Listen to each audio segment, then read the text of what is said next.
계시록 3장 14절부터 22절.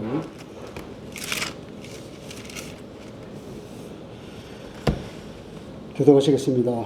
라오디게아 교회의 사제에게 편지하라. 아멘이시오 충성되고 참된 증인이시오 하나님의 창조의 근본이시가 이루시되 내가 내 행위를 아노니 내가 차지도 아니하고 뜨겁지도 아니하니라. 내가 차든지 뜨겁든지 하기를 원하노라. 내가 이같이 미지근하여 뜨겁지도 아니하고 차지도 아니하니 내 입에서 너를 토하여 버리리라.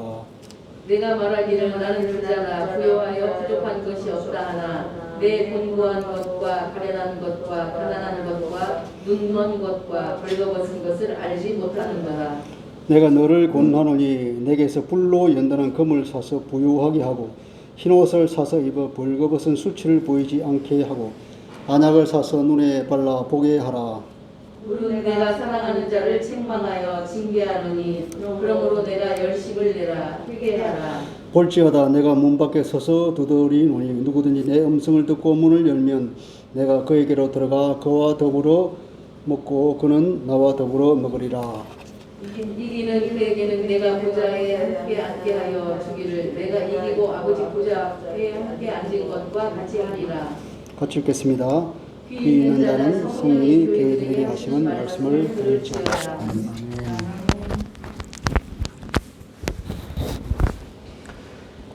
하나님의 말씀입니다. 하나님 감사합니다.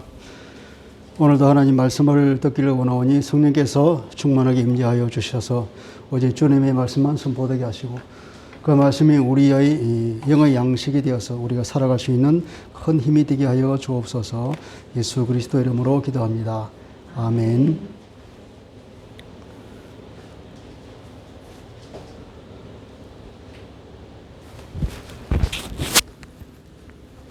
요즘 이렇게 정신이 없어서 참.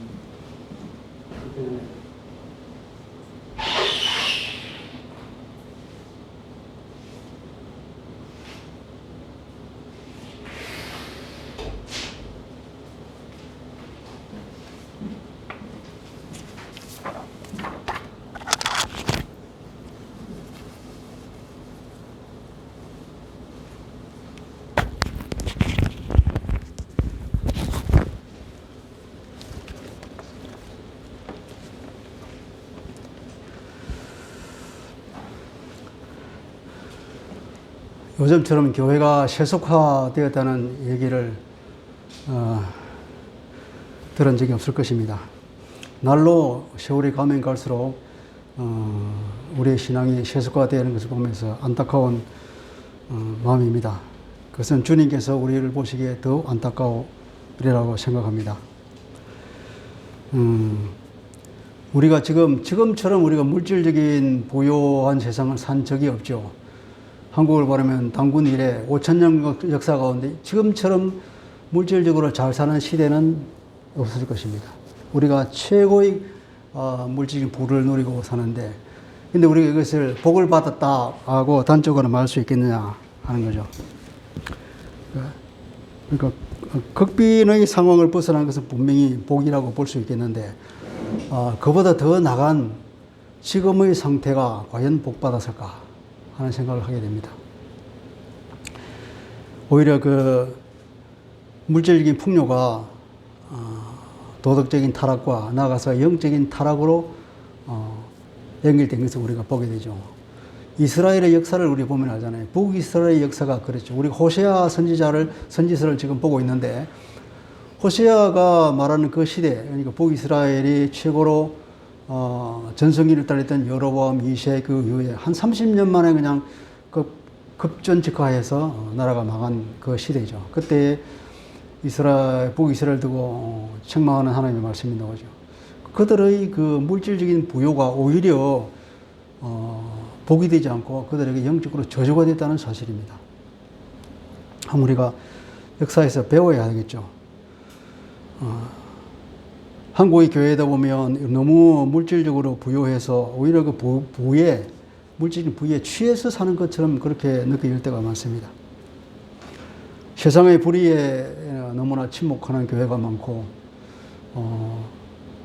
이웃교회의 고난에 대해서 눈 감아버리는 경우가 많고, 우리가 영적인 감각이 너무나 둔해져서 하나님을 잊어버린 것이 아닌가 하는 그럴 정도로 우리가 믿음이 쇠약해진 것을 보게 됩니다. 세상 사람들은 이 물질적인 부여에 취해가지고 오히려 근본적인 질문을 잊어버렸습니다. 과연 내가 어디서 와서 어디로 가나 하는 그런 어떤 근본적인 철학적 질문을 잊어버렸어요. 그런 데 대해서는 전혀 관심이 없이 그냥 사는데 바빠서 돈 버는데 바쁘고 자기에 다가온 현실의 문제를 해결하기에 급급해서 정말 어떻게 사는지도 모르고 그냥 살다가 죽는 세상이 와 있습니다. 아무도 그런 어떤 근본적인 질문에 눈이 뜨이지 않고 그것을 질문을 하면 오히려 귀찮게 생각하고 세상 사는데 바빠 죽겠는데 힘들어 죽겠는데 뭐 그런 질문까지 하냐고 말이죠. 그렇게 살다가 죽음이 다가오면은 그때서 깨닫지 않겠습니까? 이게 아닌가비요. 그런데 이미 늦었단 말이죠. 그러면 저승사자가 와서 사탄이 와서 올바 그 영혼을 낚아채 갈 때 도리 없이 그냥 지옥으로 갈 수밖에 없는 거죠. 좀 안타까운 시대에 있습니다. 우리 그리스도인들은 어떻게 됐습니까? 그리스도인은 우리가 너무나 만족한 그리스도인이 되었습니다. 우리가 하나님께서 우리를 돌봐주시니까 우리 앞에 모든 고난이 생기지 않고 만사형통하고 살기가 너무나 좋아서 주님 여기가 좋사오니 하다가 그냥 우리의 신앙이 마치 뭡니까? 이게 뭐 풀어지듯이 풀어져서 사람이 적당한 고난이 있고 어떤 그 외부적인 자극이 있어야 우리가 주님을 찾고 주님에 나가서 기도도 하고 우리의 영적인 감각이 다시 깨어날 텐데 그런 자극이 없다 보니까 우리가 영적인 잠에 빠졌단 말이죠. 잠을 잤는데 깨어 일어나도 여전히 할 일이 없어. 여전히 모든 것이 잘 돌아가. 그러고 있다 보니까 또 잠이 와요. 또 잠이다. 또 자다가 눈이 깼어. 그때 그래도 할 일이 없어 그냥. 그러다 보니까 잠은 잠을 부르잖아요. 우리가 경험으로 알죠. 그죠? 계속 자다 보면 또 자고, 또 자고, 또 자고. 그러다 보니까 어떻게 됩니까? 그러다 보면 육신적으로도 마찬가지로 영적으로, 육신적으로, 정신으로 완전히 모든 것이 풀어져서 그냥 사람이 흐물흐물해져 버리잖아요. 마치, 한 3년 삶은 호박처럼 그냥 일어설 힘이 없어지는 거죠. 근데 이것이 좋은 것이냐? 고난 가운데 우리가 고통 가운데 주님을 찾고 헤매고 우리가 영적인 감각이 예민해지고 우리가 영적 근육이 생겨서 일어나려가는 발버둥 치는 힘이 있을 그때가 좋냐? 이렇게 터져가지고 일어날 힘도 없이 그냥 늘어져 버리는 게 좋냐? 어느 것이 더 낫다고 할 수 있겠습니까? 지금 이 시대가 마치 후자의 시대처럼 되어버렸단 말이죠. 구원받은 것이만 만족하고, 그죠? 세상적 가치를 추구해 나가는 그리스도인들을 보게 됩니다. 그런 사람들이 신앙적인 삶을 보면 기도가 없습니다. 하나님을 찾지 않는 것이죠. 예배가 형식화되고 있습니다. 그냥 왔다가 그냥 가고 대형 교회에 사람들이 모여야 됩니다. 왜 대형 교회에 모여야 될까요? 아무도 자기에게 관심을 가지지 않기를 바라기 때문에 대형 교회에 가잖아요. 대형 교회에 가면 목사가 담임 목사가 누군지도 모르고 몇 년을 다니도 담임 목사 손 한번 잡아보지도 못하고 담임 목사가 자기를 알아보지도 못하고 나도 담임 목사가 누군지도 모르고 나를 담당하고 있는 교구 목사가 누군지도 모르고 그렇게 익명으로 사는 그것이 좋아서 그런 대형 교회에 몰려들면 그 영혼의 관리를 누가 합니까? 누가 그 사람에게 충고를 해주면 누가 그 사람에게 영적인 어떤 자극을 주겠습니까? 그렇게 자기가 살다가 자기가 선택한 길이지 않습니까?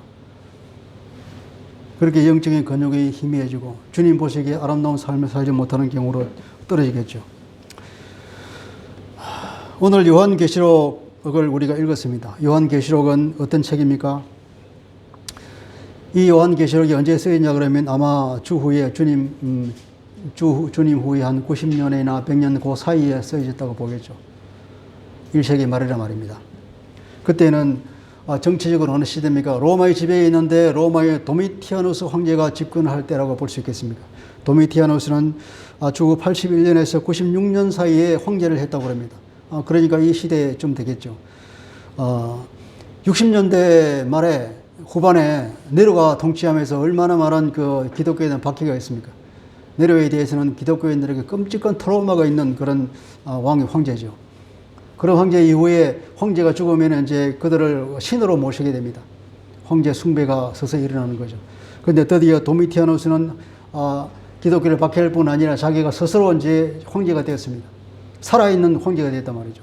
황제 숭배 사상이 점점 더 심해지고, 그래서 기독교와 로마가 정면으로 충돌하게 되는 그런 상황입니다. 굉장히 이제 말하자면 사탄이 기독교에 대해서 강력한 압박을 가해오고 있는 그런 상황입니다. 견딜 수 없는 그런 상황에서 사도 요한이 그때까지 살아있었는데 에베소에서 사역을 하다가 드디어는 로마 당국에 의해서 반모라는 섬으로 추방을 당해서 이제 유배 생활을 하게 됩니다. 그때에 주님께서 그 어려운 시기에 주님께서 그 성도들을 격려하기 위해서 사도 요한에게 환상을 보여줍니다. 그것을 기록한 것이 요한계시록이지 않습니까? 그 시대가 그만큼 힘들고 엄중했다 이겁니다. 그런 굉장히 힘든 시기에 사도 요한에게 주님께서 다시 나타나셔서 사도 요한에게 얼마나 주님이 반가웠겠습니까? 그때 주님은 그들이 살 그 시절에 육신을 입은 그 주님의 모습이 아니라 이제는 다스리는 창조주의 모습으로, 하나님의 모습으로, 심판주의 모습으로 그에게 나타났죠.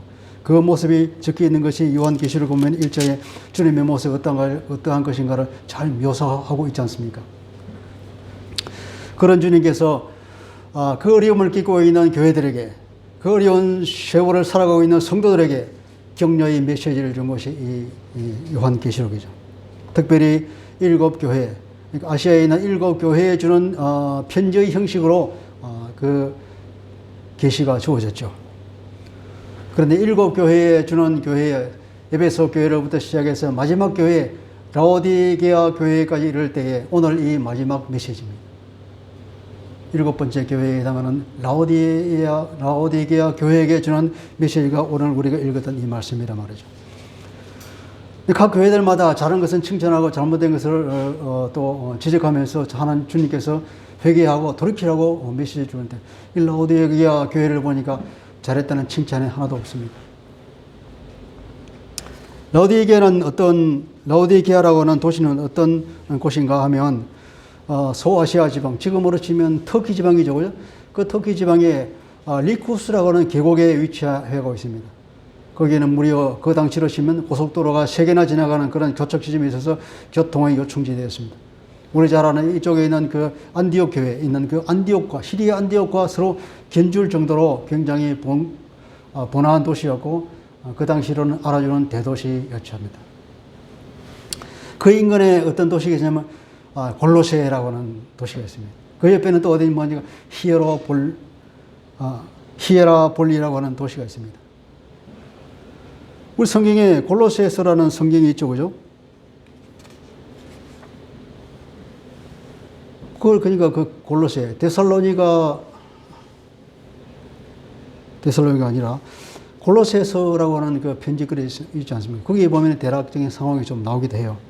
그러니까 골로새와 히에라볼리라고 하는 도시가 인근에 있는데, 그 도시는 굉장히 부유한 도시였습니다. 그 재력을 가지고 이름을 떨치고 그 도시에 사는 사람들의 자부심이 대단했던 것 같습니다. 주전 60년에 대규모 지진이 일어났다고 합니다. 엄청난 규모의 지진이 일어나가지고 모두가 다 도시가 파괴되고 힘든 상황이었는데, 이 라오디게아라는 도시는 얼마나 돈이 많았던지 스스로 자기 돈으로 그 지진의 피해를 다 복구했을 정도로 돈이 많았습니다. 중앙에서 황제가 지원을 해줄까 그랬더니 우리는 괜찮다고, 우리 돈으로 충분히 할 수 있다고 그 지원을 거절할 정도로 돈이 많았고, 그 돈 많은 것에 대한 자부심이 대단했던 도시인 것 같습니다. 그런 그 재력을 과시할 정도였죠. 오히려 어떻게 보면 그 재력 때문에 그들이 좀 더 교만해졌는지도 모르겠습니다. 그 지방은 고속도로가 3개나 지나가니까 얼마나 교통이 요충지겠습니까? 동방무역의 요충지였죠. 거기다 큰 은행이 있어서 금융업도 발달했습니다. 거기는 특산품이 있습니다. 금은 양모 의복을 만들어서 수출을 했는데 엄청나게 돈을 벌었다고 합니다. 그뿐이면 거기는 주전 4세기부터, 그러니까 아리스토텔레스가 살아있는 그 시절부터 거기에 대학이 있었다는 거예요. 의유명은 의과대학이 있었는데 거기서 특별히 그 안양이 유명했다고 합니다. 부르기의 안약이라 그러면 그 당시에 전 세계적으로 알아주는 안약이었다고 합니다. 얼마나 돈을 많이 벌었겠습니까? 지금도 이번에 코로나로 인해서 코로나 그 예방주사를 만든 백신을 만드는 회사들이 엄청난 규모의 돈을 벌었지 않습니까? 전 세계적으로. 그 당시로 보면은 그 정도라고 볼 수 있겠죠. 그죠? 그렇게 엄청난 돈을 끌어모은 그런 도시였겠죠. 좀 더 멀리 떨어진 곳에 에베소가 있죠. 바울이 거기서 오랫동안 사역을 했으니까 거기 사역하다가 바울이 스스로 말하기를 거기서 온 아시아 지역에 두루 복음이 전파되어서 복음을 듣지 않은 사람이 없을 정도였다고 할 정도로 바울이 열심히 사역해서 아마 이 사역의 결과로 그 지역에 이렇게 라오디게아 교회나 골로새 교회나 이런 교회들이 아마 히에로볼리에도 교회가 생기겠죠. 그런 교회들이 생기지 않나 싶습니다.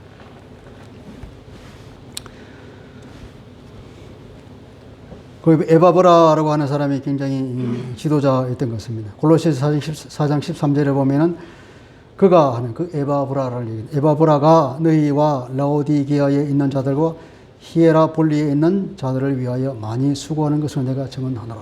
어쩌면 이 에바브라가 이 세 곳에 교회를 세웠는지도 모르겠습니다.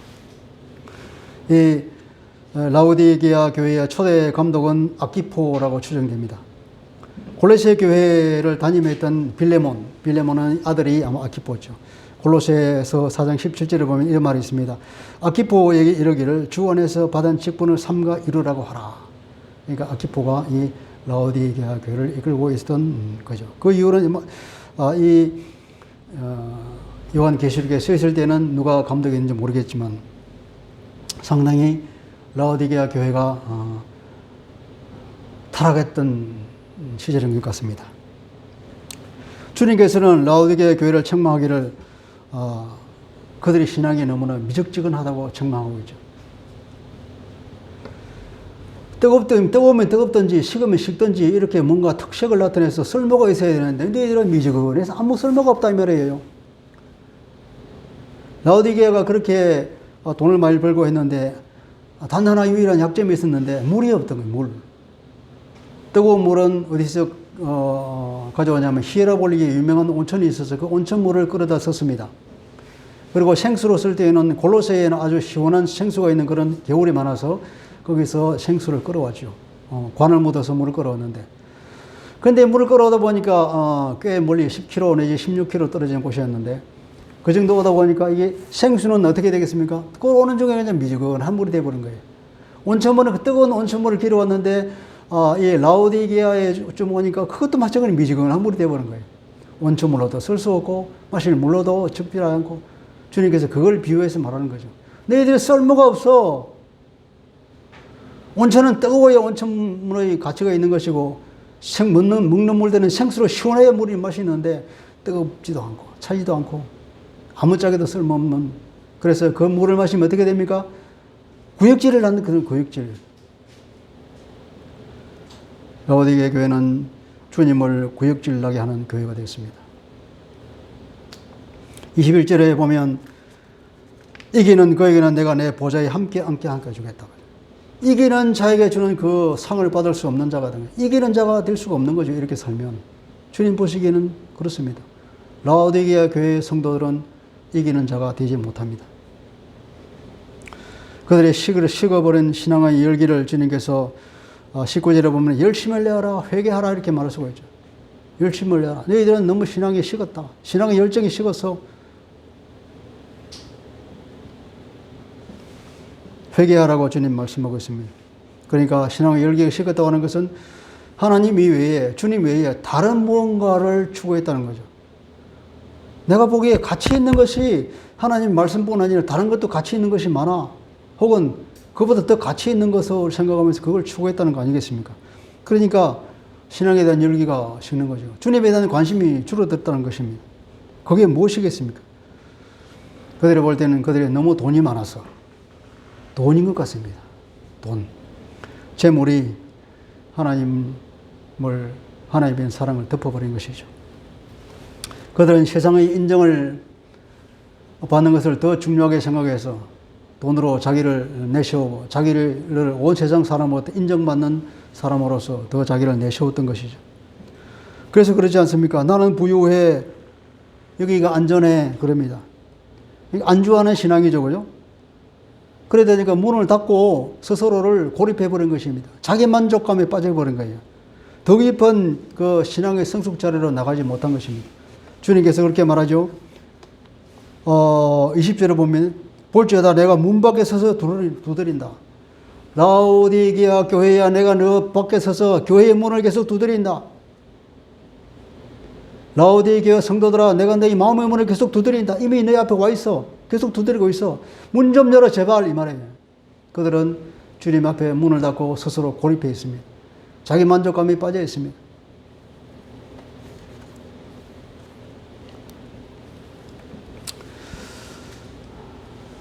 세상살이에 우리가 너무나 거기에 치중하다 보면 누구나 이렇게 되기 마련인 거예요. 저도 30년 이상 직장 생활을 했습니다. 그렇게 살다 보니까 나도 모르게 세상의 가치관에 그냥 휩쓸려 버리는 거죠. 세상이 추구하는 것을 추구하고 돈 벌기 위해 바쁘고 하다 보니까 성진이 나의 목줄이 되어 있더라고요. 성진을 위해서 회사에 충성하고 그렇게 열심히 살았던 거예요. 앞도 뒤도 돌아보지 않고. 내가 무엇을 위해서 사는지도 모르게 살아왔던 거예요. 그렇게 누구나가 이렇게 직장 생활하는 사람은 성진에, 사업하는 사람은 돈 버는 일에 목을 멜다가 그냥 앞뒤 모르고 달려가다가 죽는 것이죠. 주님께서 라오디게아 교회를 책망하는 이유가 17절에 나와 있습니다. 17절 다 같이 읽어봅시다. 시작. 네가 말하기를 나는 부자라 부유하여 부족한 것이 없다 하나 네가 공고한 것과 가련한 것과 가난한 것과 눈먼 것과 벌거벗은 것을 알지 못하는도다. 나는 부유하다, 부자다. 나는 부유하다는 거예요. 그리고 부유하다 하는 것은 많이 가졌다는 것입니다. 난 부를 많이 취해서 치부했다는 거죠. 부유해졌다. 그래서 더 이상 부족한 것이 없다는 거예요. 그런데 주님은 달리 봅니다. 그들은 육신적으로 부유하다 말하지만 주님은 그들의 영혼을 들여다보죠. 주님은 뭡니까? 나는 아멘이다 그러면 주님에게 판단은 정확한 것입니다. 주님의 진단은 정확한 것입니다. 누구도 움직일 수 없는 것입니다. 주님에게 날카로운 눈으로 그들의 영혼을 들여다볼 때에는 그들이 어땠다 그랬습니까? 그들은 정말로 가난하다는 것입니다. 그들의 재물이 그들을 교만하게 만들고 나는 부자야. 나는 세상에서 부러울 것이 없어. 아무도 무서울 것이 없어. 나는 누구도 부럽지 않아. 그러면서 살고 있는데 주님은 그들을 보기에 그러죠. 너는 내 공고한 것과 가련한 것과 너는 공고하다. 너는 파선하였어. 마치 파선한 것처럼 그렇게 부서졌다는 거예요. 그 영혼이. 그리고 너는 너무나 가련해. 불쌍하게 보여. 너는 가난해. 가난하다는 거죠. 그리고 너는 눈이 멀어서 보지 못하다. 너는 벌거벗어서 너 수치를 다 드러내고 있어. 더 중요한 것은 너는 그러한 사실을 모른다는 거예요. 그죠? 그것을 알지 못하는도다. 우리가 병을 알 수 있잖아요. 그런데 내가 병이 들었다는 것을 알면 오히려 괜찮아요. 그걸 치료하면 되니까. 문제는 내가 병든 것을 모른다는 사실, 그것이 더 어렵죠. 정신병 걸린 사람들 보면은 너가 병이 걸렸다면 절대로 인정하지 않습니다. 그러니까 그 사람들 치료하기 더 어려운 거예요. 내가 병들었다는 사실을 인정 안 하는 것, 모르는 것. 그것처럼 치명적인 것이 없습니다. 주님께서 말씀하시기를 너는 그것을 알지 못한다. 호세아서 읽어보면은 하나님께서 호세아를 통해서 말씀하시기를 내 백성이 지식이 없어서 망하는도다. 뭐가 뭔지를 모르는 거예요, 이게. 하나님을 제대로 알고 세상이 어떻게 돌아가는지 알고 우리가 어디서 와서 어디로 가며 하나님이 우리가 어떤 분인지를 알아야 되는데 그것을 모를 때에는 정말로 이것은 대책이 없는 것 아니겠습니까? 라오디게아 교회에게 돈 때문에 타락을 했는데 주님은 재물에 대해서 가르치고 있죠. 누가복음 12장에 보면 그렇게 말씀하고 있지 않습니까? 탐심을 버리라 그러면 인간의 생명은 소유에 넉넉한 데 있지 않다. 인간이 하나님을 알고 영원한 생명을 얻는 데는 재물은 아무 상관이 없는 거예요. 재물이 많아도 재물이 적어도 그건 아무 상관이 없이 하나님으로부터 우리 주 예수 그리스도를 통해 생명을 얻는데 오히려 재물이 많으면 그것이 의지하다가 주님을 잊어버리고 주님을 인정하지 않아서 오히려 일정 수준을 넘는 재물은 우리를 오히려 저주로 빠뜨리는 게 되는 거죠. 여러분, 그래서 너무 돈 버는데 시간을 투자할 필요는 없습니다. 그래서 누가복음 12장 21절에 보면 자기를 위하여 재물을 쌓아두고 하나님께 대하여 부유하지 못한 자를 에 대한 경고라 그렇게 말하고 있습니다. 돈이 많아서 어떤 사람이 농사가 너무 잘 됐어. 그러면 그것을 이웃에 많이 나눠주고 이렇게 살면 좋을 텐데 그 사람은 그렇게 하지 않고 창고를 여러 개 지었습니다. 창고를 많이 짓고 모든 그 수확을 하나도 남한테 주지 않고 달달 끌고 모아서 창고에 다 정리해 놓았습니다. 그러면 이 사람이 만족하게 라오디게아 교회 성도들처럼 내 영혼아 이제 편히 쉬자. 이제 많이 모았으니까 이제 마음껏 먹고 마시고 즐기고 이제 쉬자. 그렇게 말하니까 하늘에서 주님께서 아버지께서 보고 이 어리석은 자야 오늘 저녁에 내 영혼을 내게 취하겠다. 그러죠. 그러면서 이 사람이 뭐냐? 자기를 위해서만 재물을 쌓아두고 하나님께 대해서는 부유하지 못한 자다. 하나님께 대해서는 가난한 자와 같은 거다. 우리가 이 재물을 나 자신만 위해서 쓰는 것이 아니라 하나님 나라를 위해서 하나님이 관심을 가지는 그곳에 재물을 쓸 수 있는 기꺼이 쓰는 그 사람이 하나님 앞에 부유한 사람이지 나 혼자만 가지고 있는 것은 그것은 가난한 사람이라는 거죠. 여러분 집에 금덩어리 있으면 뭐합니까? 그것은 어저께 마당에 묻어놓았다 칩시다. 내가 금덩이를 가지고 있다는 그 만족감만 있을 뿐이지 그것이 아무 소용이 없잖아요. 금덩이를 있을 때나 없을 때나 똑같죠. 그러다가 죽으면 누구시 됩니까? 그와 같은 상황을 우리는 이성적으로는 알면서 감정적으로 그것을 제대로 커버하지 못해가지고 그렇게 사는 경우가 얼마나 우리가 많습니까? 벌써 1세기 교회가 이렇게 세속화되었습니다. 주님이 십자가를 지신 지가 불과 몇십 년 안 된데도 불구하고 그 교회를 보면 야고보가 쓴 편지가 있지 않습니까? 야고보가 쓴 편지가 언제 썼겠어요? 한 50년? 주님이 33년에 십자가를 졌다 그러면 한 20년쯤 뒤에 언제냐면 대강 그 정도 안 되겠어요? 50년, 60년대에 쓴 편지일 텐데 거기 보면 이런 말이 있단 말이죠. 야고보서 2장 2절 3절을 보면 만일 너희 회당에 금가락지를 끼고 아름다운 옷을 입은 사람이 들어오고 또 남루한 옷을 입은 가난한 사람이 들어올 때에 너희가 아름다운 옷을 입은 자를 눈여겨보고 말하되 여기 좋은 자리에 앉으소서 하고 또 가난한 자에게는 말하되 너는 거기 서 있든지 내 발등상에 앉아라. 이렇게 말한다는 거예요. 그 정도가 되었다는 거죠. 야고보가 볼 때에. 이 교회가 어떻게 된 겁니까? 돈 많은 사람들에게는 그렇게 대접하고 돈 없는 사람에게는 그렇게 괄시한다는 거죠. 그게 교회가 할 일입니까? 그만큼 교회도 벌써 돈에 이렇게 굴복한 상황을 보이는 거죠. 그래서 야고보서 5장은 이렇게 말합니다. 들어라 부한 자들아 너희에게 이 말을 고생으로 말하며 울고 통곡하라. 너희 재물은 썩었고 너희 옷은 좀 먹었으며 너희 금과 은은 녹이 슬었으니 이 녹이 너희에게 증거가 되며 불같이 너희 살을 먹으리라. 너희가 말세에 재물을 쌓았도다. 야고보는 탄식하죠. 이 말세에 재물을 쌓았도다.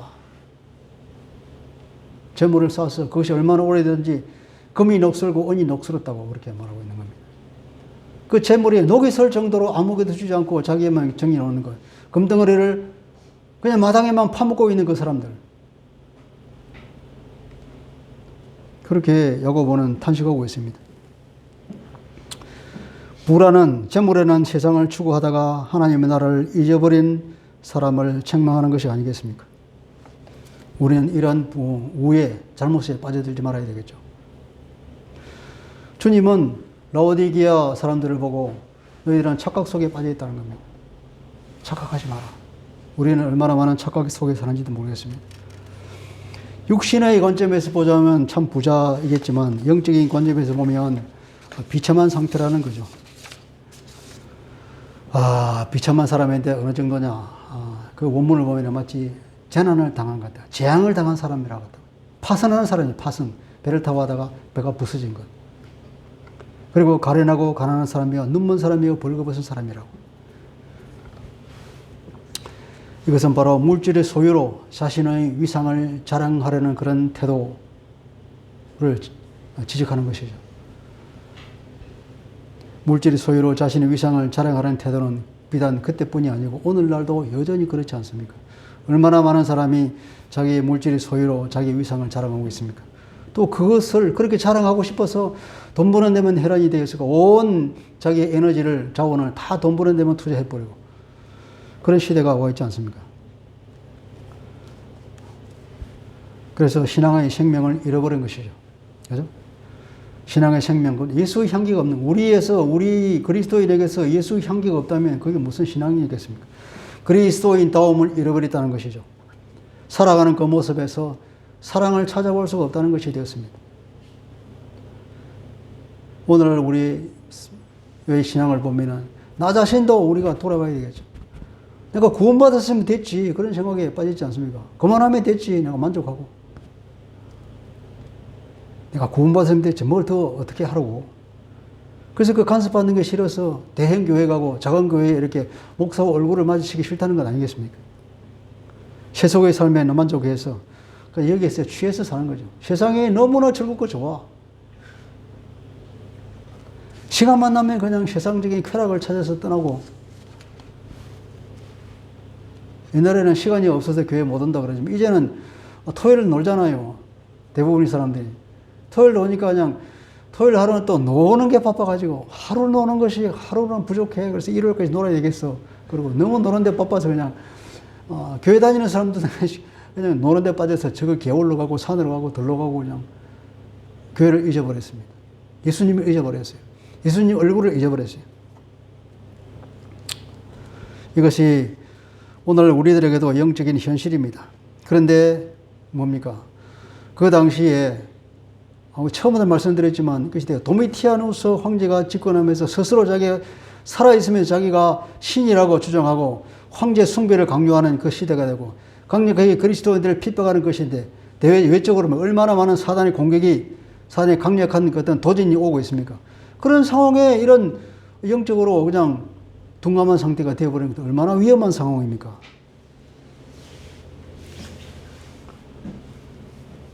요한계시록에 보면은 그 사단의 정체를 바벨론으로 비유하고 있죠.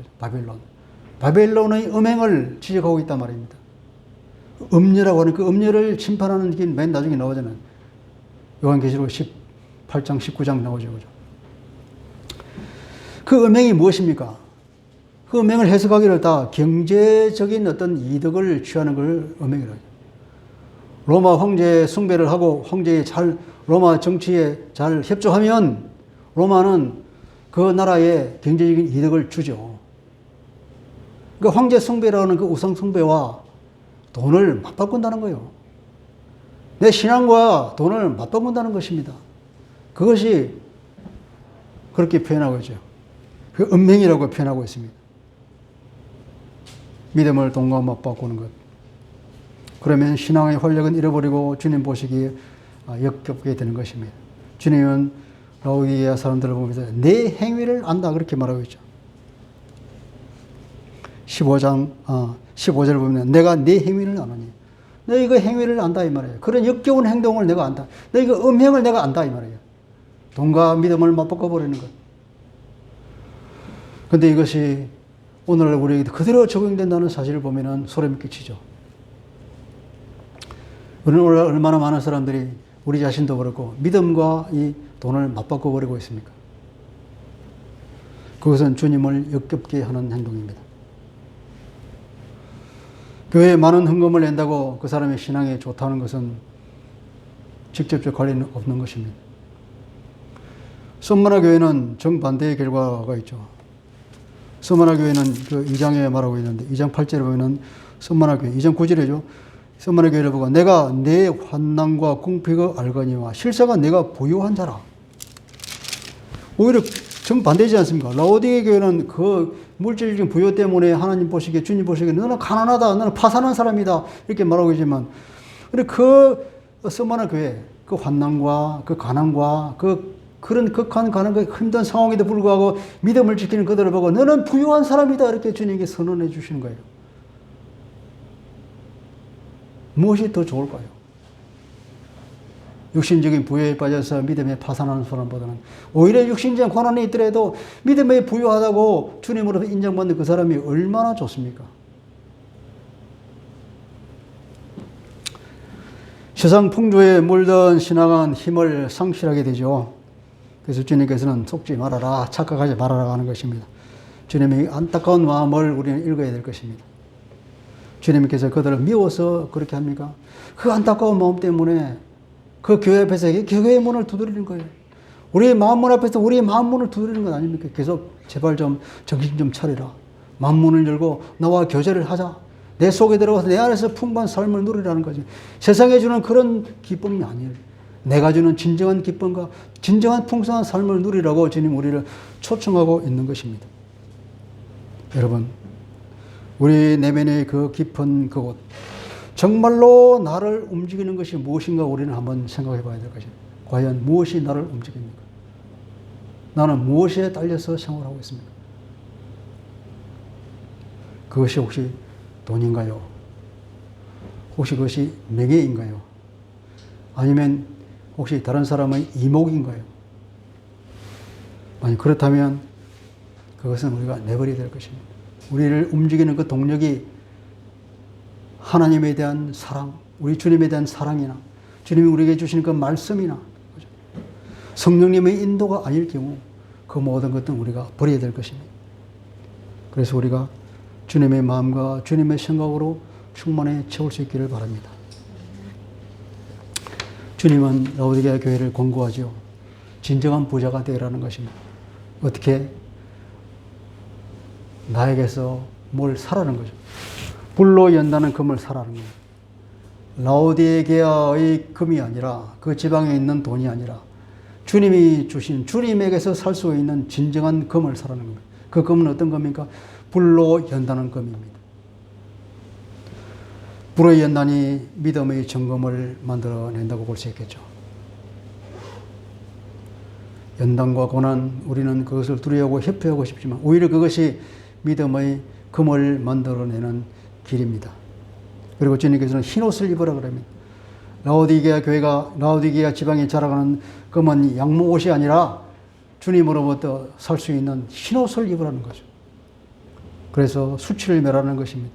그것은 바로 정결하고도 경건한 신앙의 내 모습을 갖추라는 것이겠죠. 옷은 외적인 행동을 말하잖아요. 경건한 삶을 살아서 그리스도 향기를 좀 나타내봐. 그리스도인다운 삶을 좀 살아봐. 너를 통하여서 사람들의 예수를 알게 해봐. 그것을 주님인 라오디게아 교회에 요구하고 있는 것입니다. 그리고 안약을 발라서 제발 눈 좀 뜨라는 거죠. 부르기아의 그 유명한 안약이 아니라 주님이 주시는 그 안약을 주님에게서 사서 발라야 되는 거예요. 그래야 영적인 눈을 뜨고 나의 그 벌거벗은 수치의 모습이 어떤 것인지 제발 알아야 되겠죠. 그래야 고치니까. 요한복음 9장 39절은 그렇게 말씀합니다. 내가 심판하러 이 세상에 왔으니 보지 못하는 자들은 보게 하고 보는 자들은 맹인이 되게 하려 함이라. 보지 못하는 자들을 보게 하는 주님의 은혜, 이 은혜를 우리가 받아야 되겠죠. 우선 알아야 되지 않습니까? 영적인 눈을 떠서 하나님을 알고 주님을 알고 세상이 어땠는지, 내가 얼마나 가련한 상황인지, 내가 얼마나 수치를 드러내고 있는지 알고 그것을 주님 앞에서 고치고 치유받아서 주님 안에서 풍성한 삶을 누려야 되겠죠. 그죠? 이런 주님의 처방은 한마디로 말하면 열심을 내라는 것 아니겠습니까? 그것이 19절에 나오고 있죠. 물론 내가 사랑하는 자를 책망하여 징계하노니 그러므로 네가 열심을 내라, 회개하라. 이 말을 요약하면 그런 게 돼. 네가 열심을 내서 회개하라. 회개하고 열심을 좀 내.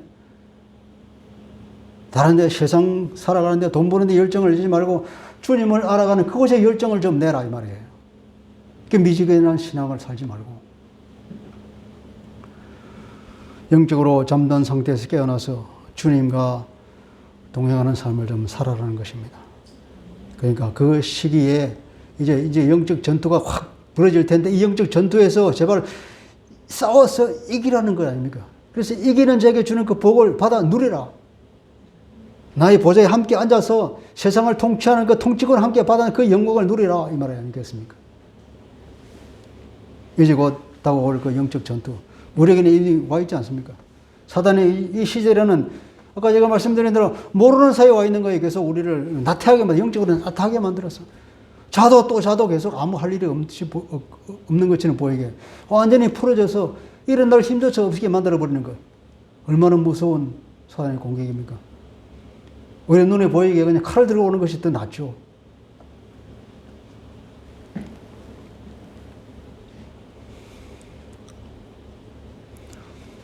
(20절은) 문 밖에 서서 들으느니 문 좀 열어라 그러죠. 그것은 주님의 거의 교제를 강조하고 있는 것 아니겠습니까? 주님은 애타게 우리가 우리 마음의 문을 열고 주님을 초청하기를 바라고 있습니다. 주님 오늘도 우리 마음 문 앞에 오셔서 우리에게 사랑의 애찬을 베풀어 주기를 바라는 거예요. 문 좀 열어. 그럼 내가 들어가서 그로 더불어 먹고 그는 나로 더불어 먹을 것이다. 이 사랑의 애찬은 뭡니까? 천국에서 이루어지는 그 종말론적인 잔치를 말하고 있죠. 요한계시록 맨 마지막에 나와 있는 그 하늘나라에서 이루어지는 그 잔치에 참여하는 그 은혜를 우리에게 주시겠다는 거예요. 그냥 우리가 한 끼 밥 먹는 정도가 아니라 주님과의 완전한 그 연합과 그 교제를 베풀어 주겠다는 거죠. 그런 은혜를 주겠다고 제발 좀 문 열으라고 하는데 문을 콕 걸어 닫고 주님의 음성에 귀를 기울이지 않고 사탄의 문에만 귀를 기울여서 사탄에게 문을 열어줘서 망하는 꼴을 당하는 사람이 얼마나 많습니까? 우리가 오늘 이렇게 주님의 음성을 듣고 오직 주님께 문을 열고 주님을 영접하여서 주님과 풍성한 삶을 누렸으면 좋겠습니다. 그럴 때 우리에게 믿음의 생기가 생기죠. 주님은 이렇게 말씀하시면서 19절을 이렇게 말해요. 내가 사랑하는 자를 책망한다 그러죠. 원문을 보면은 내가 사랑하는 만큼 책망하고 징계한다 그래요. 내가 너를 얼마나 사랑하느냐. 너를 그 사랑에 넘쳤어. 그 사랑하는 만큼 너희들을 징계하고 책망한다. 책망하고 징계란 뭡니까? 가르치는 거예요. 어린 아이들을 타일러서 가르치는 것처럼 그렇게 한다는 것입니다. 주님의 간절한 소원은 자녀인 우리가 잠에서 깨어나서 주님 안에서 신앙의 활력을 회복하는 것입니다. 말씀을 요약해 보겠습니다. 사탄의 강력한 도전을 눈앞에 두고서도 라오디게아 교회는 세속에 물들어서 그냥 믿음의 활력을 잃어버렸던 것입니다. 돈의 유혹에 넘어가서 세상의 안락한 삶의 유혹에 넘어가서 그죠? 자기의 만족의 덫에 걸려버렸다는 거죠. 그러니까 주님 보시기에는 그들은 영적으로 파산한 상태요. 앞도 못 보는 상태가 되어버린 거예요. 벌거벗은 수치를 드러내고 있다고. 그들의 행동은 정말로 역겨워서 토해버릴 수밖에 없는 상황이 됐다고 주님이 탄식하고 있는 것입니다. 그러나 그들은 착각에 빠져서 그 사실조차 모르고 있다는 사실. 주님은 그들의 행위가 정말 역겹다고 말하고 있습니다. 이것을 오늘 우리에게 적용해 볼 때 우리와 동일하게 적용해 볼 수 있는 말씀이죠. 그때나 지금이나 양상은 달라졌지만 본질은 같은 것입니다. 주님은 처방을 드립니다. 주님으로부터 필요한 것을 사라. 그 정금, 그 깨끗한 옷, 흰 옷, 그 안약, 그건 어디에서 살 수 있는 것입니까? 세상에서 구할 수 있는 것이 아니라 주님으로부터 구할 수 있는 것입니다. 내게서 사라 그러잖아요. 주님만이 주실 수 있는 것입니다. 주님 안에서는 그것이 다 해결될 수 있다는 거죠. 그것으로 병을 치료하라는 것입니다. 그리고 주님의 음성을 듣고 우리의 마음 문을 열고 주님을 맞아들이라는 주님의 권고입니다. 여러분, 인생의 의미는 어디에 있습니까? 물질적인 부에 있습니까? 아니면은 세상 살아갈 때 아무런 문제도 없이 형통하게 살아가는 그런 형통에 있습니까? 주님은 주님으로부터 불로 연단한 금을 사라고 우리가 권고하고 있죠. 불의 연단이 금을 만들어냅니다. 신앙의 금을 만드는 것은 연단이 없으면 안 되는 것이죠. 그래서 우리가 연단을 두려워하지 말아야 될 것이고 그 연단을 아주 깊이 하지 말아야 될 것입니다. 오히려 연단을 준다 그러면 감사함으로 참여해야 되겠죠. 하나님이 우리에게 주시는 것은 버릴 것이 없는 것입니다. 그래서 우리는 그래서 범사에 감사하라고 주님 말씀하고 있던 거죠.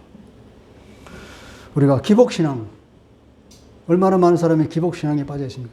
교회에 나오고 있는 것이 이 세상의 현실의 삶에 형통함을 구하고 오기 위해서 교회에 오는 사람들.